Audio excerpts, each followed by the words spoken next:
It's my first time taking a trip to a hot spring with a man. I feel a bit uneasy, but you need to entertain me. The boss, who usually dumps all the work on me and constantly complains, is now smiling at me. My boss smiles at me, but it feels like a stranger. She is acting like we're meeting for the first time. I'm not used to going on trips to hot spring with a woman, but I'll do my best to make it enjoyable for you. Saying that, my face turned red. Why did I end up coming on this hot spring trip with my boss? There was a particular reason I was unaware of until today. My name is Mike. I'm 24 and work in the kitchen of a major food chain. My dad ran a sushi bar for many years. However, a few years before I was about to graduate from culinary school, my dad collapsed from overworking. He had to take a long break for recovery, and he ended up closing the sushi bar he had run for years. I'll take over Dad's business once I graduate from culinary school. I got my chef's license in college and want to train in your restaurant. I wanted to continue the business my dad built, so I begged him.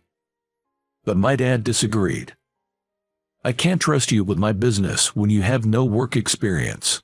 Get a job elsewhere first and learn how to behave professionally. Working in a family business can lead to taking things for granted.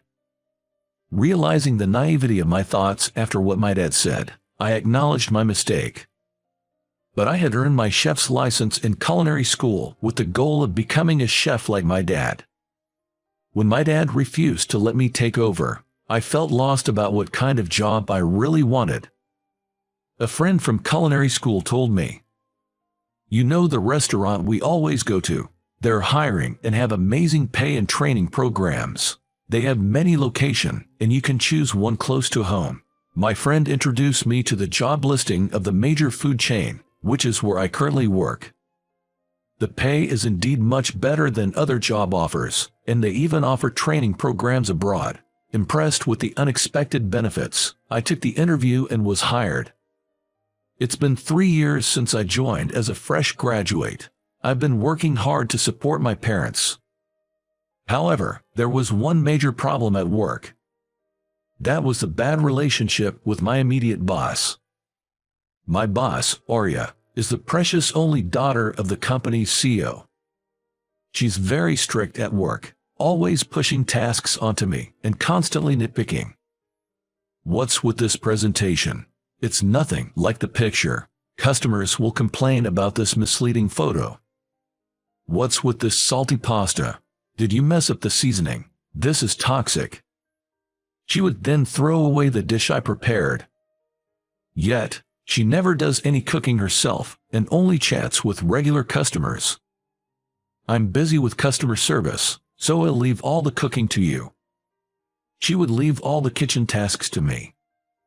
Being alone and trying to prepare dishes for many customers at once can get overwhelming. My boss would come unexpectedly to check for even the smallest mistakes. Not just me, she would do the same with newcomers who had only been with the company for a few months. As a result, I've seen about 15 chefs resign in the past 3 years.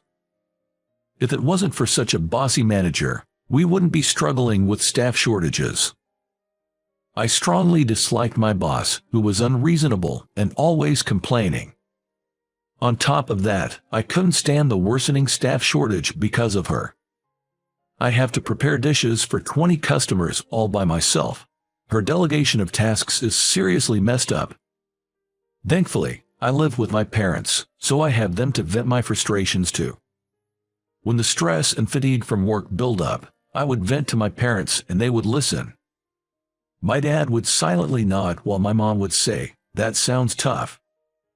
But I noticed a complex look on their faces whenever they listened to my complaints, a mix of concern and sadness.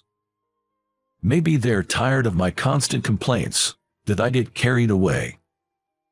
I noticed the look on my parents' faces and reflected on my actions. I started to hold back on my complaints to them.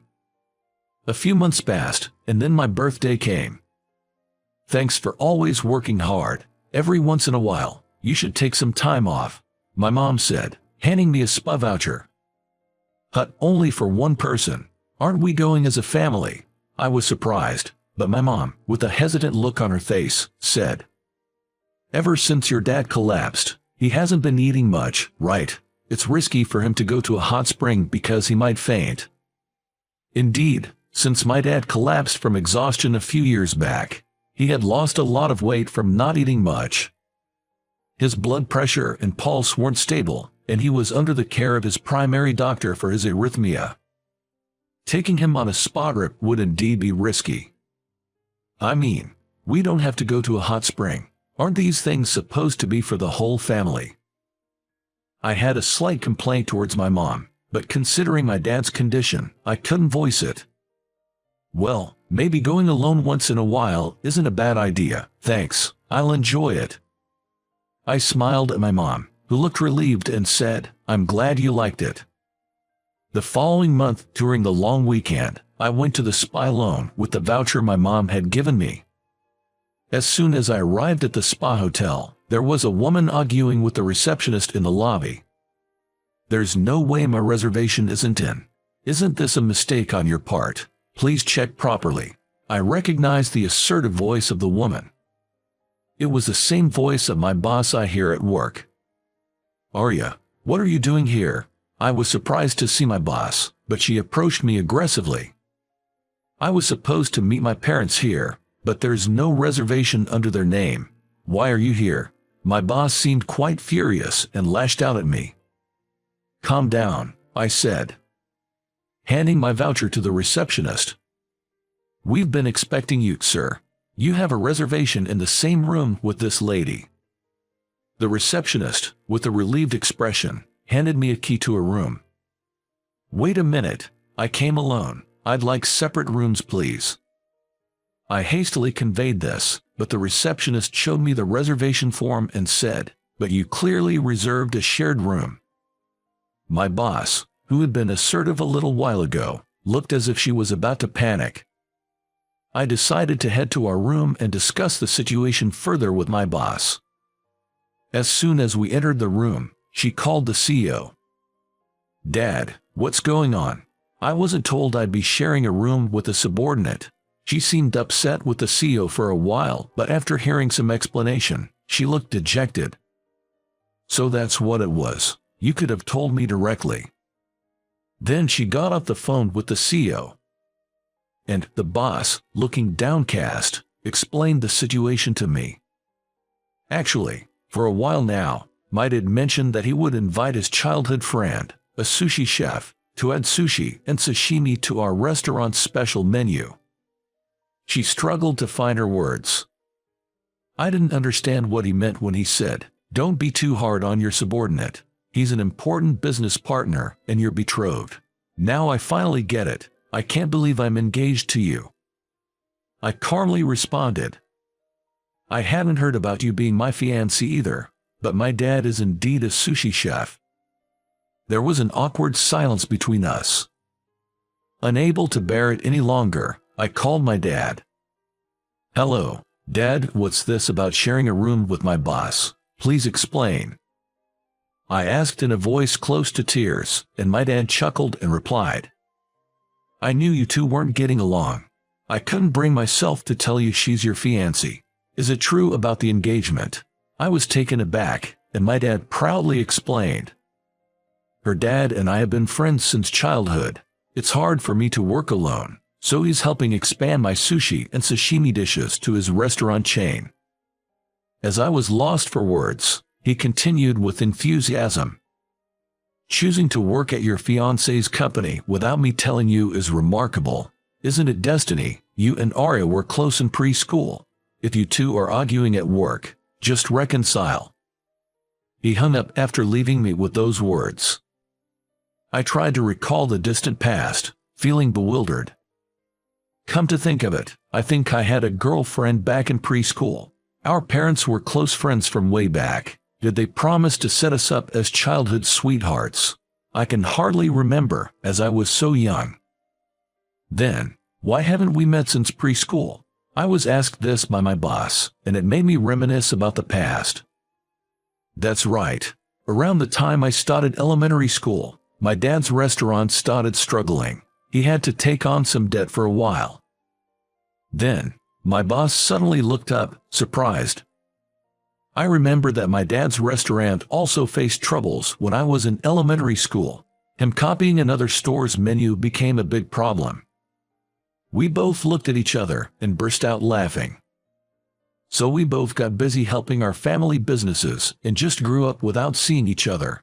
My dad, even being a businessman, has always been a bit clumsy with things like that. He could have just told me what was going on. We both laughed at how our parents handled things. It's my first time on a hot springs trip with a man. I'm a bit nervous. Will you make it enjoyable for me? Usually, she dumps all the work on me and complains, but now my boss was smiling at me. She looked like a complete stranger, not the boss I knew. Blushing and fidgeting, looking incredibly adorable. I'm not used to going on trips to a hot spring with a lady, but I'll do my best to make it enjoyable. We decided to make the most of our unexpected hot springs trip. Seeing her private, cute, and clingy side made me nervous. And I was taken aback by her appearance in her robe. I couldn't tell just from working with her, but she had a slim figure with large breasts. She looked incredibly beautiful. Her unexpected sides kept making my heart race. Returning home from the trip, our fathers were arguing. It can't be helped. The kids just don't get along.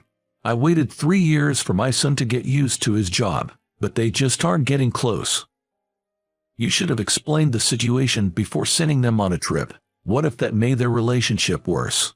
You sent your daughter to, without explaining, right? It's the same. Seeing me, my dad said. How was it? Did you enjoy the hot springs? Sorry, Mike, for sending you without any explanation. Ara's dad was like, I'll make sure to tell my daughter properly, so it's okay to let the two of them go to a spa, you know. My dad looked at the CEO, who awkwardly said, I wanted to tell my daughter about the arranged marriage, but couldn't bring myself to do it when she was right there. In the end, neither father could explain to us, and the day of the hot springs trip just arrived. Mike, I'm sorry. I knew you two didn't get along, but I wanted our families to be close again. Plus, I wanted our businesses to prosper by joining forces. Being apologized to by the CEO made me feel uneasy. It's fine. It was unexpected, but I had a good time. As I said that, my boss stepped forward. You guys have such a clumsy way of communicating. Important things should be explained to the person directly involved, right? I'm sorry for being so awkward. The CEO bowed his head, and my boss blushed and said, well, it's okay. The setup was messy, but it was nice to have a heart-to-heart conversation with my subordinate. So, usually when you dump work on me and nag, it's just because you care about me, right? They say we tend to tease the ones we like. Before I could finish, she covered my mouth and said, idiot, I told you to keep what we talked about in the hot springs a secret. Seeing us, our fathers felt relieved. Who would have thought my fiancé would be in the company I joined? How would college me react if he knew about this through time travel? But the biggest surprise was finding out that my boss, whom I thought disliked me, actually had feelings for me. If we hadn't gone on that hot springs trip, I might have never understood your feelings. I said, and she replied with a teasing smile. And I might have never confessed my feelings to you. We laughed, now dating as a couple.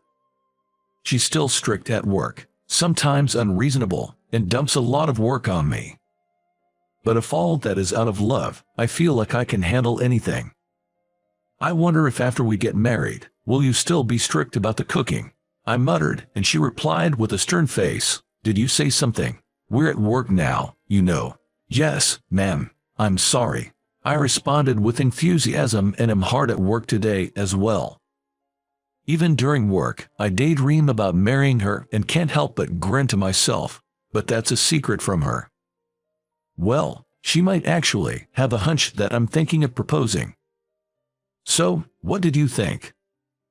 Subscribing to the channel would really boost my motivation. See you in the next video.